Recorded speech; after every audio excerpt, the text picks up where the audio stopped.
KNAC.com, the loudest.com on the planet.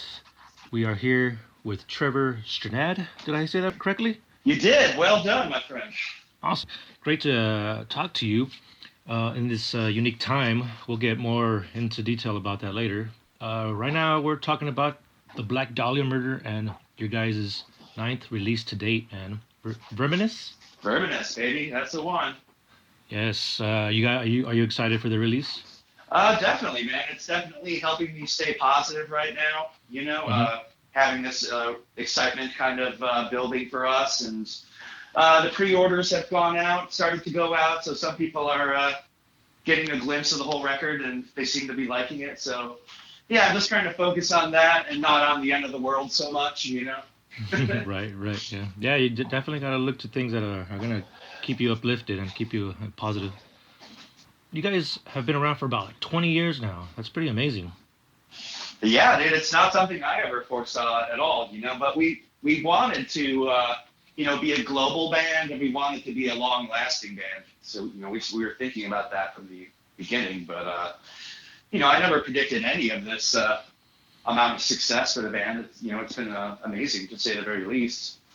Yeah, you guys have really, crossed a lot of boundaries, not just, in the States, but around the world. You guys seem to be a band that everybody just really easily gravitates towards.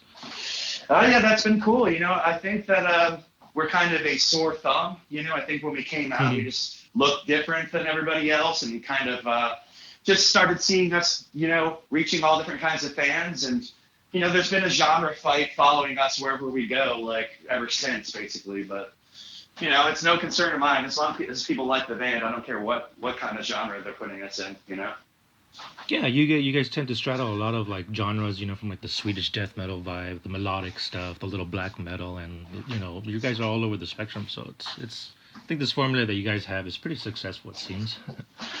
Yeah, man, it seems to be working. It's just a cocktail of everything that we like, pretty much.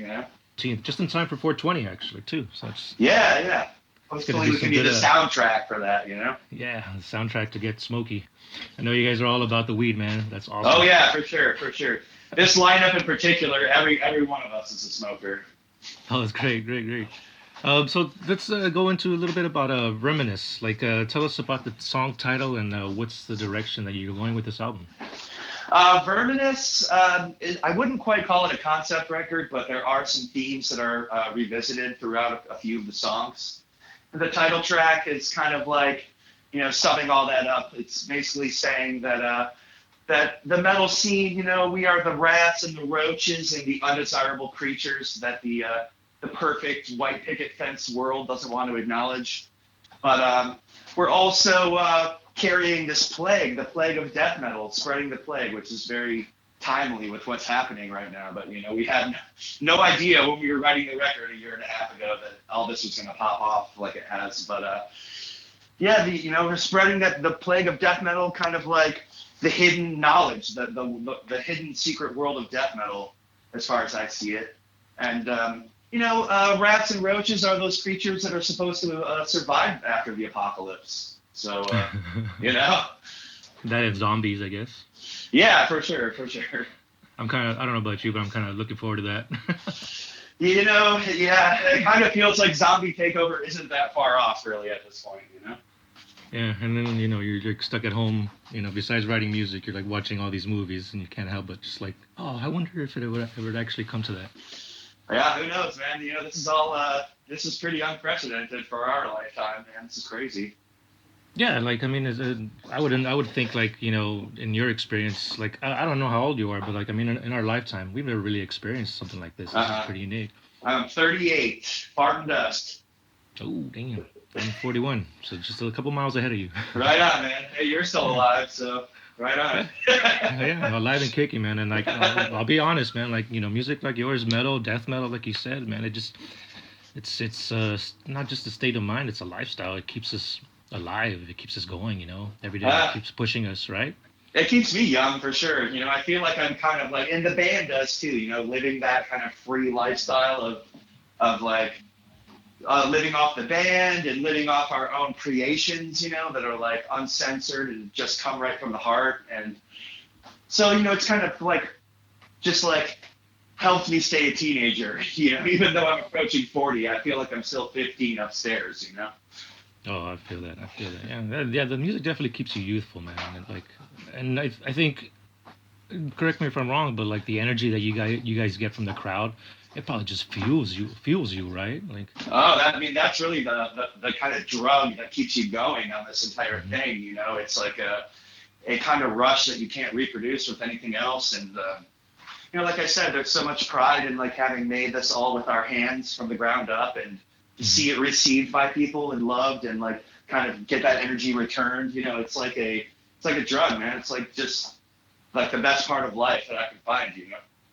Totally, totally. I've seen you guys quite a few times live, and just the energy in that room is just amazing. Everybody's just nonstop headbanging, the pits going like crazy. It's amazing, man. Really. Yeah, we try to put out the vibe, and I think that people see the joy that we have up there. We're not up there like Mhm. making evil faces. Like I couldn't really like I couldn't get away with that. I don't think I could even do it. It's just I'm so happy to be there, and I feel so blessed to like have that really pure, really raw connection with people and the underground, and it's just like I can't help but smile up there. Yeah, it definitely looks like you guys are having a great time up there, and that's good. You want to show that you're having a good time. Like you said, not just standing there like, Yeah, it's infectious. It really translates to the people. One thing I wanted to ask is, I myself, I wear glasses too, but when I play, like I'm a drummer, I take my glasses off because I'm just afraid of hitting myself in the face with the glasses on. Like, but I noticed Right. that you keep your glasses on like a lot of the time. Like, why is that? Yeah, it's kind of changed for me over the years. I started out wearing them, and then I took them off for a bunch of years, and then like I just thought I got to put them back on. I got to see the people. I got to like Hmm. be able to make eye contact, and really that's my goal, man. I tried on stage to connect with every motherfucker out there, at least for a moment, and I feel like that goes such a long way, man. When you point somebody out and they know it's them, and they're like, "Yo," like. Otherwise, I'm just up there blind, and like I was Oh kind of yeah. like a cat in a bag, just shake me up and let me go. And but without my glasses, I can't help the other band members. Like if something bad happens on Mm. stage, like, and they have their hands full playing, so there's been times where it's definitely helpful to have the glasses, but I'm up there with no glasses strap, no way that they're like secured. I'm just totally like putting myself at risk up there. Oh It's wow. I like to gamble, baby. But That's it's definitely a risky. it's a weird conundrum, because I feel like it puts some people off, like they're Mm. like, oh, this definitely got glasses, that's lame, but I'm just me, man. I'm just me, and I've only been me this entire time, and I'm just kind of letting it hang out and not giving a shit. Like I said, I just want to see everybody and heighten that connection. Yeah, I think that look kind of is like a relatable thing. It's like, oh, he's like one of us, man, and we relate, man. And Yeah, and I think that that's kind of been the curb appeal for the band for a long time. Was like Mhm. they saw like how huge of dorks we were. You know what I mean? Like and just were like, dude, anybody can do this. Like look at those schmucks. Like so. I think that we like empowered a lot of people to like get into the scene and not just be on the periphery.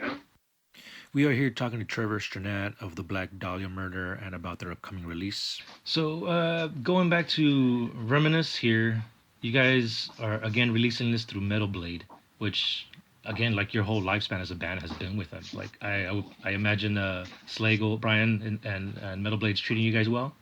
Oh yeah, always, man. They saw something special in the band right from the Hmm. get go.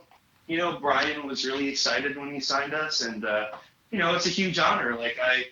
It's one of those few labels that you know who runs it when you're a kid. You know what I mean? They were very smart to have Brian's presence like right up front, and he's done so much for metal.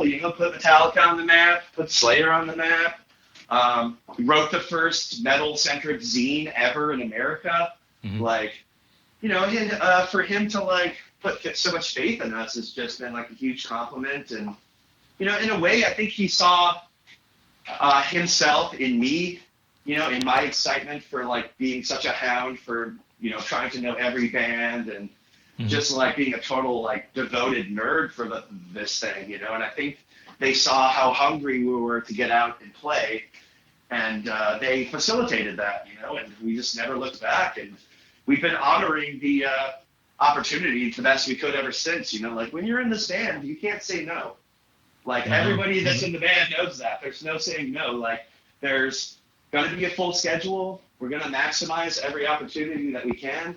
And this has to be the priority in your life, and that's really what's made people leave the band. Their priorities have changed, or they can't stand the grueling nature of tour, which I totally understand. It's a brutal lifestyle at times, and it's a parallel to camping very often. You know what I mean? So it's not glamorous, but it's just I don't know. Like like I said, this whole thing is kind of like a drug to me. And you talked about like the dedication and sometimes the inability to do so, and I know you had Ryan kind of had to step away and take care of his personal life, and was that kind of a hard to detach yourself, or not detach yourself, but just kind of end this chapter with him? Oh yeah, it was really hard because we are all great friends still. He's one of my best friends. We had such a great time together. And he brought so much to the band, and we made great music together. And but there was like that idea in the back of my mind that his stay with us would have a shelf life. Like the very first time he came out to like start practicing and writing and recording with us, he drove from his child's birth. Like literally, the kid came out in Chicago, and then he drove to Detroit, and just like in the back of my head, I was like, there's going to be a time when he's got to go home and like do the dad thing, which was really how it played out, But he was cool. He was cool enough to us. He wanted the best for us. So he told us he was leaving about a year and a half before he actually left, in an effort to like help us smoothly transition. And, Brandon, who came in after him, was the first name on his list.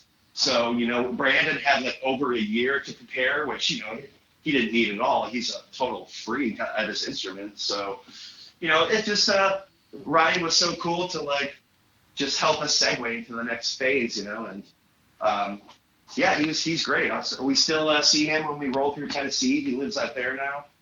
And he's trying to like break into playing on the country circuit and shit down there.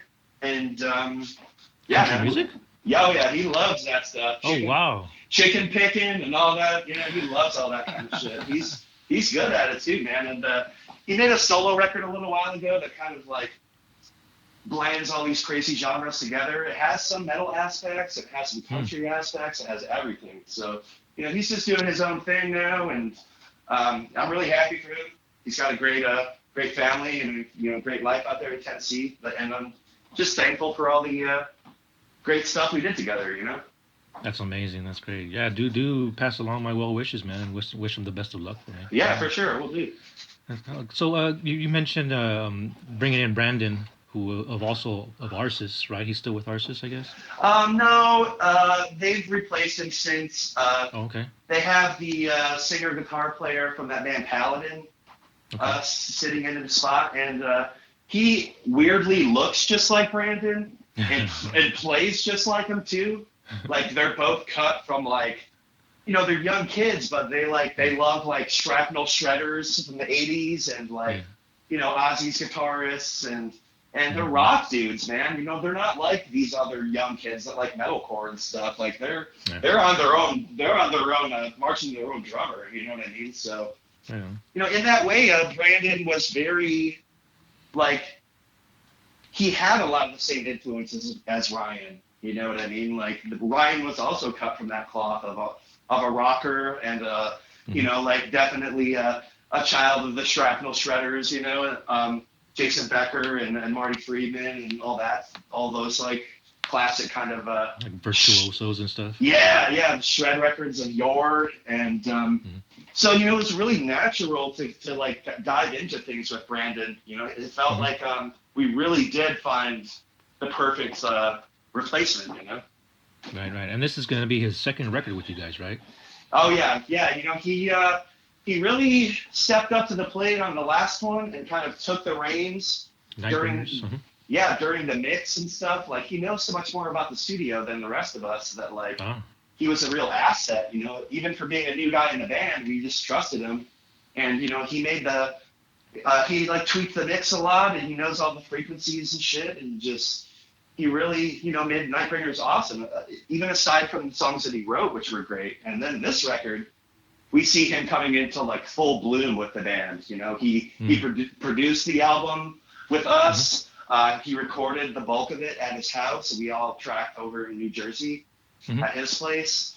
And, you know, that just gave us like an added amount of control over the end product that we hadn't had before, you know, more time to consider the small details and tweak things. And it just felt like a way more relaxed pace than, you know, being in a different studio. And yeah, he wrote more music for this one too. And Oh, he did. Okay. yeah, he's really stepped up into his place in the band, and you know, he's making this like his band, you know, in a way. So it's really awesome to have two creative forces. You know, we have Brian, who's written the bulk of the catalog and kind of defined the BDM sound, and then Brandon is kind of fits right in there. You know, he's pushing it into new directions, and we're kind of injecting some more old school metal ideas into things, some classic heavy metal, some new wave of British heavy metal stuff.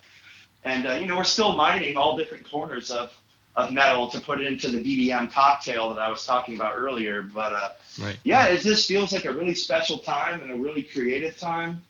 And I think that, you know, seeing him spread his wings, and he's kind of inspired the rest of us. And I feel like this record has a bigger evolution between two. You know, this is the most we've changed between two records, I feel like, ever. You know, there's always a certain degree of growth between the albums, but this feels kind of like a new level for us. You know, we tried to make the music more anthemic, more epic, more dynamic. You know, like not as much focus on just being all out brutal. I mean, there's still a lot of fast stuff and still a lot of technical stuff, but the focus now is about just being more colorful, being more dramatic, making the songs have more lasting impression and more like emotive parts, you know, that are just gonna hopefully hook people in. And you know, for me personally, that kind of meant stepping back with my delivery a little bit, like not suffocating the songs with so many vocals. Like I really tend to write a zillion lyrics per song.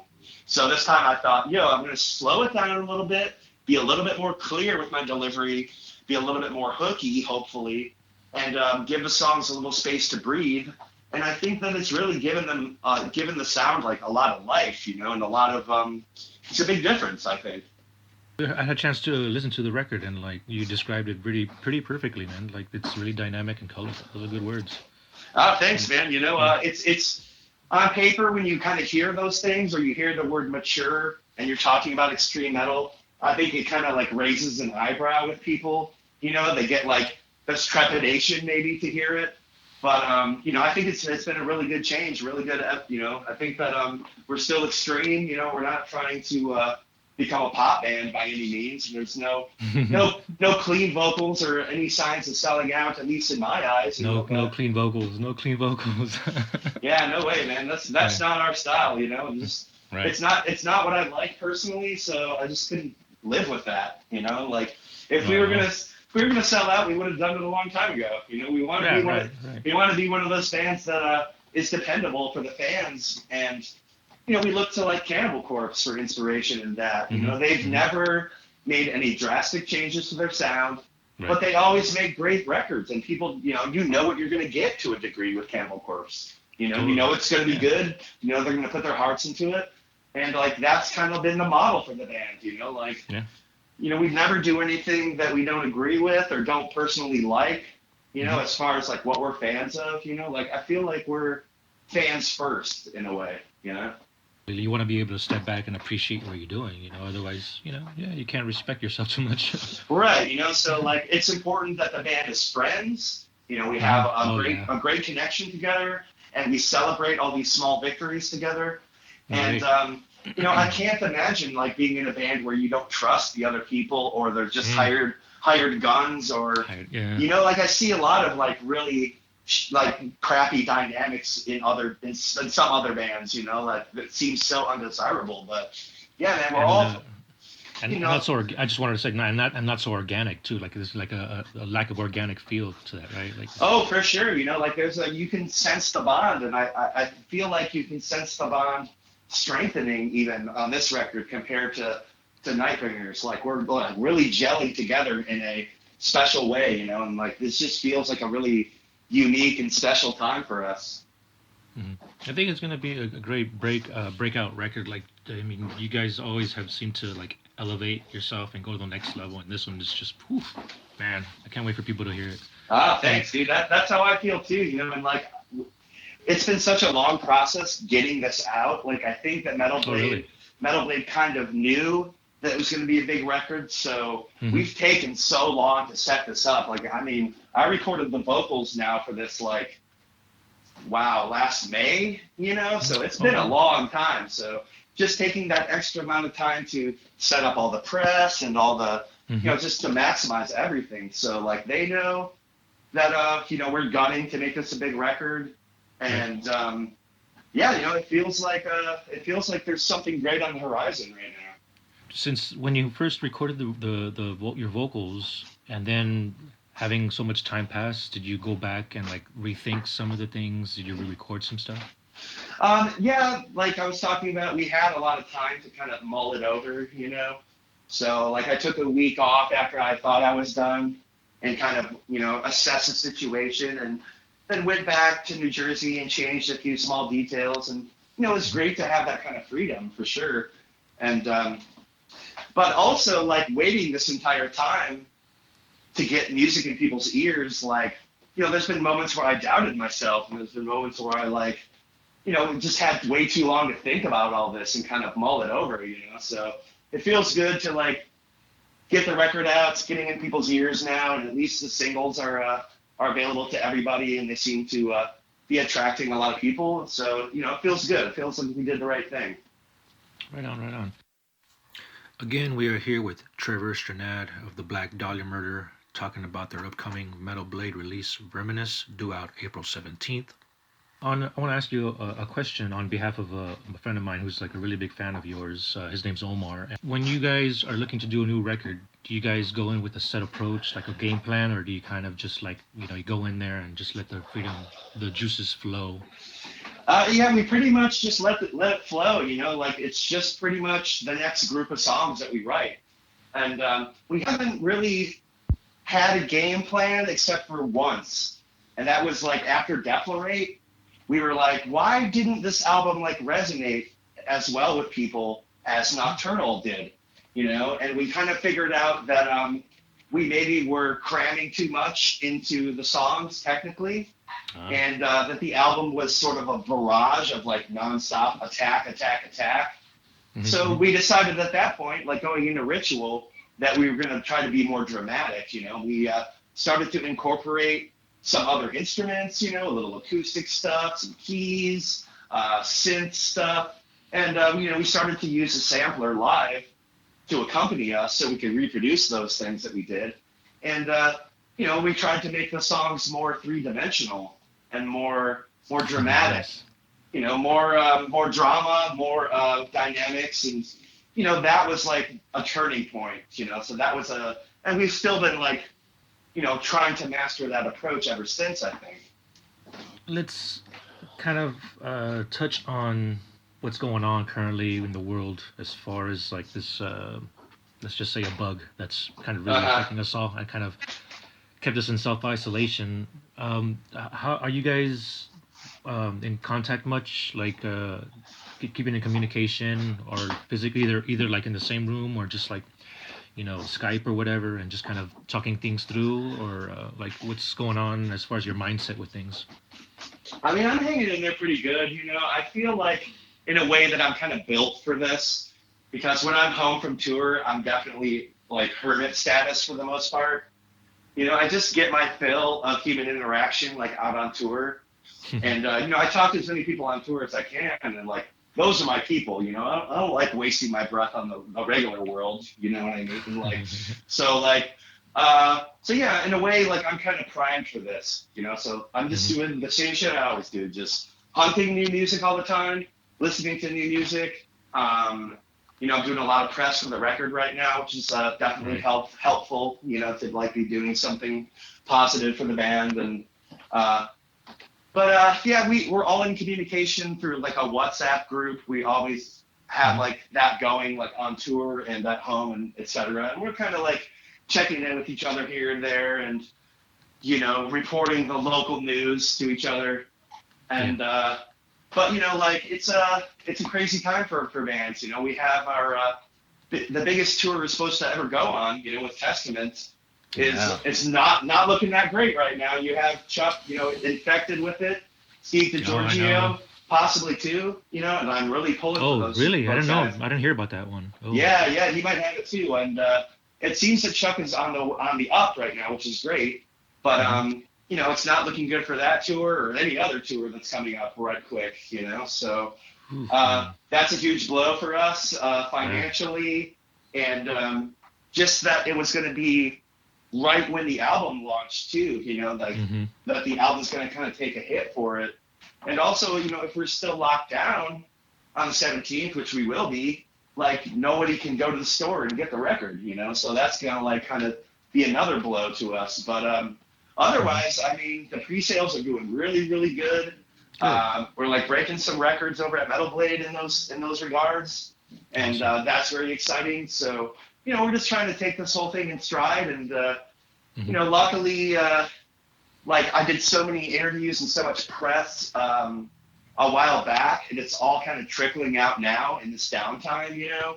Yeah. So we have tons of content coming, keeping people entertained, keeping people thinking about Black Dahlia and the new record, Hmm. and yeah, you know, I'm just trying to like do as much press as I can and maximize this thing from home. And it seems like everybody's eager to do anything. You know, like people want to interview you right now. There's nothing else to do. Totally. You know what I mean? Like you can do it from a safe distance. So Hmm. it's awesome that we can still do this thing. You know, so yeah, Yeah. I'm just you know just trying to stay positive and you know we have dates for late in the summer in Europe for some outdoor festivals, and you know those are possibly hanging in the balance. Who knows? Yeah. But I think we're they might be they kind of might be on the up and up overseas, right? Like in Europe, right?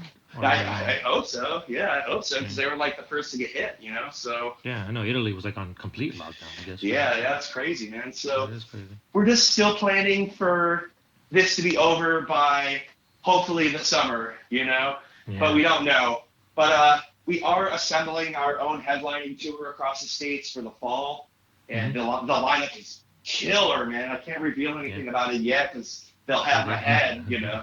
But it's definitely exciting. And, you know, while we are going to lose a little bit of steam by not being on tour right when the record drops, like, I think this Yeah. fall tour will make up for it. And, Hmm.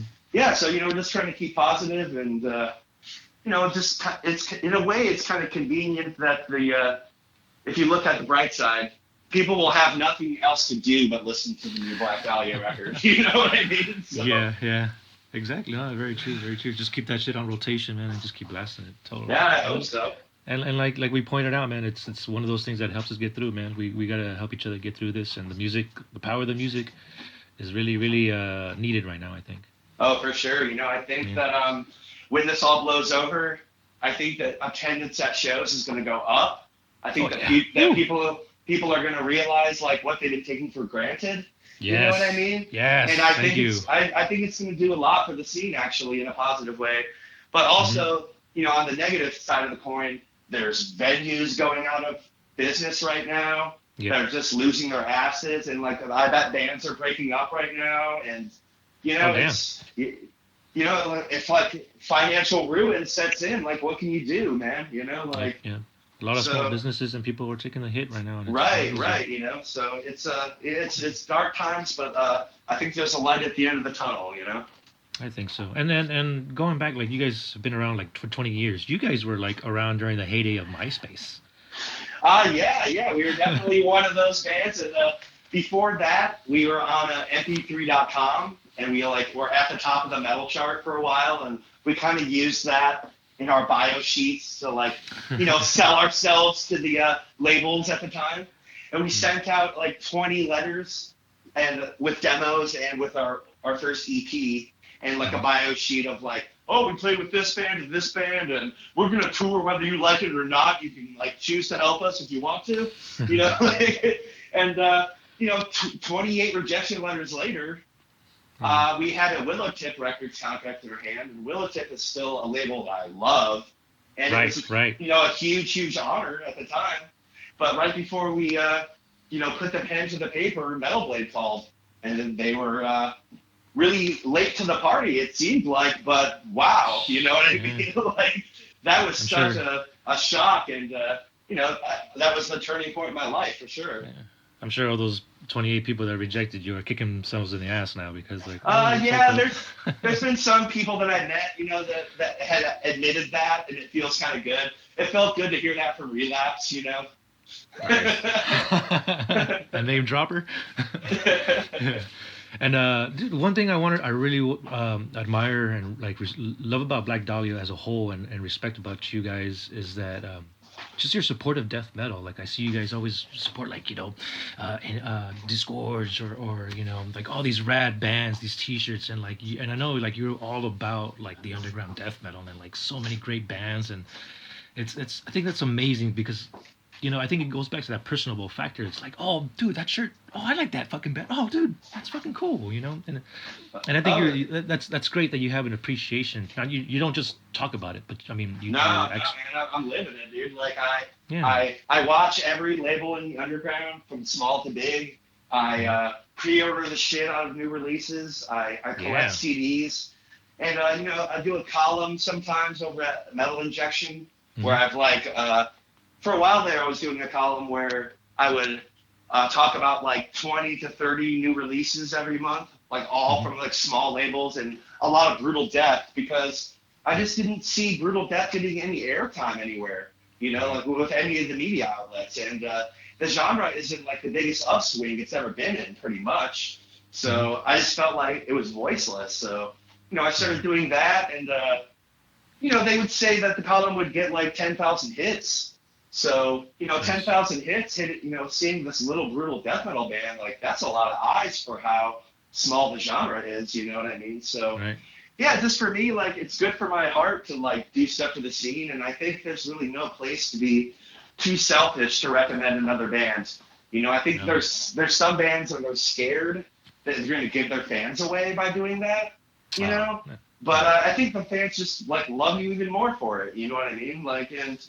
especially the bands will love you for it. Yeah. Right, yeah. I've gotten a lot of love from bands and a lot of free stuff, which has been flattering, and just getting respect is great. And we tried to use our platform.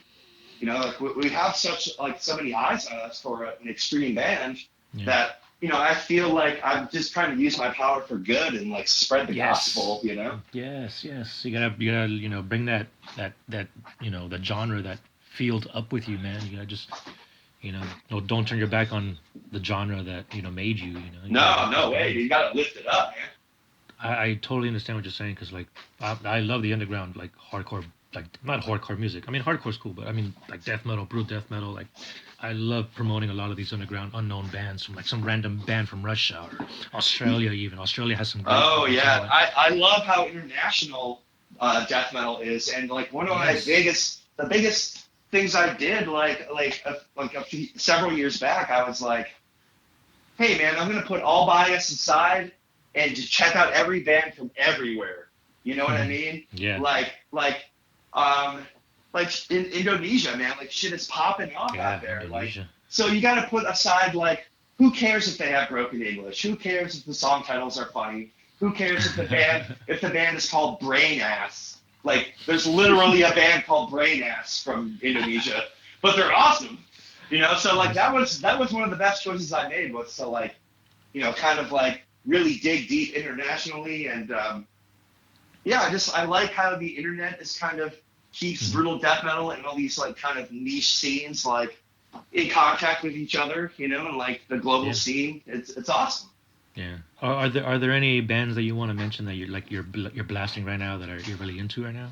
I just got the new Twitch of the Death Nerve in the mail. It's on Comatose Music. They're from the UK. Very, very brutal death metal, kind of like a Defeated Sanity or something like that. Also got the new Molested Divinity in the mail.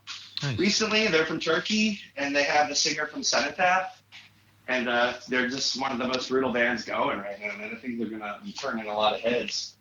Nice. I'll definitely check those guys out. Cool. Well, I don't want to take up any more of your time, man.